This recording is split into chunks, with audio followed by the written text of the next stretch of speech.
बचपन से ही म्यूजिक में बहुत शौक। पापा पूरा पुश करते थे उस डायरेक्शन में, वो खुद म्यूजिक में कुछ करना चाहते थे। नमस्कार गोरखपुर, मैं हूं डॉक्टर अमरनाथ जायसवाल और मैं आज आपकी मुलाकात एक खास मेहमान से कराने जा रहा हूं, जिन्होंने बहुत ही कम उम्र में गायकी के क्षेत्र में एक मुकाम हासिल की है। स्वागत करते हैं सना अरोड़ा का। बहुत बहुत स्वागत है सना। आपका ये सफर, गायकी का सफर कैसे शुरू हुआ सना, इसके बारे में मैं चाहूंगा कि दर्शकों को बताएं। तो बचपन से ही म्यूजिक में बहुत शौक था, क्योंकि पापा थोड़ा पुश करते थे उस डायरेक्शन में, वो खुद म्यूजिक में कुछ करना चाहते थे पर वो नहीं कर पाए, तो उन्होंने कोशिश करी अपनी तरफ से कि मुझे कोई कमी ना होए उसमें। तो क्लासेस के लिए कभी लेकर के जाना, कभी गिटार पे कुछ कॉर्ड सिखाना, कुछ करना, तो पूरा उन्होंने हेल्प किया। एंड बचपन से ही हमेशा घर पे एक म्यूजिकल माहौल रहता था, सब गाते थे, बस वहीं से। आपके घर में कोई किसी का मतलब प्रेरणा स्रोत इस गायकी के क्षेत्र में आने के लिए कोई बैकग्राउंड में कोई रहा हो? प्रोफेशनली पापा बताते हैं कि उनके चाचा जी रेडियो में गाते थे, बट मुझे उसके बारे में ज्यादा नहीं पता। जी जी। बट हाँ, वैसे अभी मतलब मेरे अलावा और कोई नहीं कर रहा।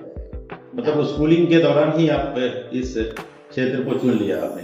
जब मैं स्कूल में भी थी तब भी मतलब मेरा म्यूजिक में हमेशा ही ज्यादा थोड़ा इंटरेस्ट रहता था। और क्लासेस के बीच में भी जब लोग मस्ती कर रहे होते थे या होमवर्क कर रहे होते थे, तो मैं गानों की लिरिक्स लिख रही होती थी नोटबुक में। तो बचपन से ही शौक बस वहीं पे था। आपने सारेगामापा में भी अपनी उपलब्धियां दर्ज कराई है, इसके बारे में मैं चाहूंगा कि आप थोड़ा सा इसके बारे में भी बताएं। तो सारेगामापा मेरे लिए बहुत ही एक चांस वाली चीज थी, क्योंकि मैंने खुद उसके लिए अप्लाई नहीं किया था। पापा ने बिना मुझे बताए मेरे वीडियोस भेज दिए थे ऑडिशन के लिए, और फिर मैं सेलेक्ट हुई और फिर उसमें आगे टॉप 8 तक पहुंची। और काफी जगहों पे मेरे लिए थोड़ा चैलेंजिंग भी था, पर बहुत एक्साइटिंग सफर रहा था वो ओवरऑल, क्योंकि मेरी लाइफ का वो पहला ऐसा एक्सपीरियंस था किसी रियलिटी शो में जाना। एंड उसके पहले तक मैं मोस्टली सिर्फ इंग्लिश सॉन्ग्स करती थी, तो उस शो पे जाने के बाद बॉलीवुड ज्यादा गाना शुरू किया।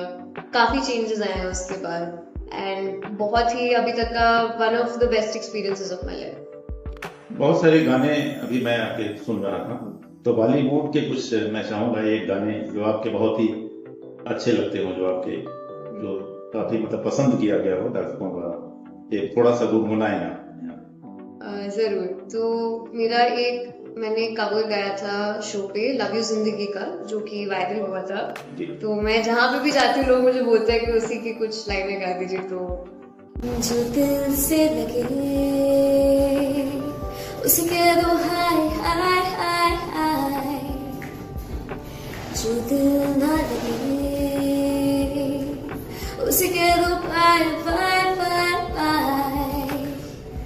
आने दो दिल में आ जाने दो, कह दो मुस्कुराहट को हाय हाय हाय हाय। जाने दो दिल से चले जाने दो, कह दो घबराहट को bye bye bye bye bye bye.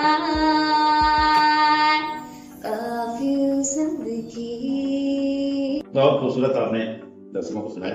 और आपके कुछ गाने हमने देखा बरसात या फिर इस तरह के, जो अभी लेटेस्ट में कुछ गाने आपके रिकॉर्ड हुए हैं, बारिश या कुछ ऐसा। हाँ जी, वो हिमेश रेशमिया जी के साथ हुआ था, उन्हीं के लेबल के लिए। भीगी ये बारिश। भीगी बारिश। हाँ जी। भीगी। तो क्या लिरिक्स आप स्वयं लिखती हैं और स्वर देती हैं इस तरह से? डिपेंड करता है। जैसे जब मैं HR सर के साथ कोई गाना करती हूँ, तो वो उन्हीं की कॉम्पोजिशन होती है, उन्हीं के लिरिक्स होते हैं, मैं बस अपना वॉइस देती हूँ उसके लिए।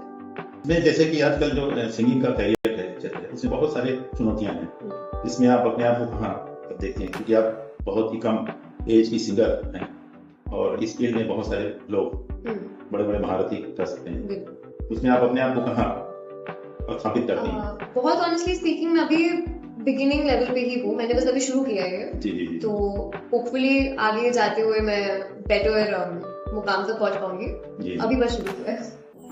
अभी मतलब आपके करियर का सफर शुरू हुआ है और मंजिल अभी हासिल करना बाकी है। हाँ जी, मतलब जहाँ तक बॉलीवुड इंडस्ट्री कंसर्न्ड है, वो मैंने अभी एक तरह से शुरू किया भी नहीं है। अभी I have just move to Bombay महीना 1.5 महीना पहले, तो वो सफर मेरे लिए अभी शुरू होगा, वो देखते हैं कैसे जाता है। तो किस तरह के गानों को आप ज्यादा मतलब चुनती हैं सिंगिंग के लिए? कोई स्पेशलाइजेशन आपका है क्या? मैंने अभी तक फॉर्मली कहीं से ट्रेनिंग ली नहीं, अभी शुरू करी है ट्रेनिंग लेना। अच्छा, ट्रेनिंग। बट अभी तक पूरा सेल्फ टॉट ही रहा है, तो मैं कोई एक स्पेसिफिक स्टाइल को उतना स्टिक करने की कोशिश नहीं करती हूँ। ओके। तो जैसे कि इंग्लिश में मैं पॉप भी गाती हूँ, जैज भी गाती हूँ, थोड़ा R&B भी गाती हूँ, कंट्री सोल गाती हूँ, एंड देन बॉलीवुड में भी कोई गाना हो जैसे लव यू जिंदगी या कैसे पहेली जिंदगानी, मतलब कोई स्लो हो, थोड़ा फास्ट हो, पेपी हो। मैं कोशिश करती हूँ जितना डाइवर्स हो सके उतना। इसमें आप किसी को मतलब गुरु मानती हैं अपना, या किसी आर्टिस्ट संगीत, को? मतलब संगीत के फील्ड में कोई आपका गुरु जिससे आप मैंने अभी गुरु जी संगीत की से, शिक्षा मतलब ले रही हैं? हाँ, मैंने अभी एक गुरु जी से ट्रेनिंग लेनी शुरू करी है, जी। संतोष सर। तो बस अभी उनके साथ कुछ ही क्लासेस हुई है मेरी, जी जी जी। और अभी देखते हैं वो कैसे। तो मैं चाहूंगा कि आपका भविष्य का मतलब क्या मतलब योजनाएं क्या हैं? भविष्य में क्या अपने आप को कहाँ देखती हैं? ये बहुत ही थोड़ा कठिन सवाल है। मुझे पता नहीं मैं कहाँ तक पहुंचूंगी। कोशिश और उम्मीद ये रहेगी कि जितना मैं अपना बेस्ट कर पाऊंगा। बहुत बहुत धन्यवाद सना। मैं उम्मीद करता हूँ कि भविष्य में आप बहुत ही बड़े उपलब्धियों को हासिल करेगी। मेरी शुभकामनाएं आपके साथ हैं। Thank you so much.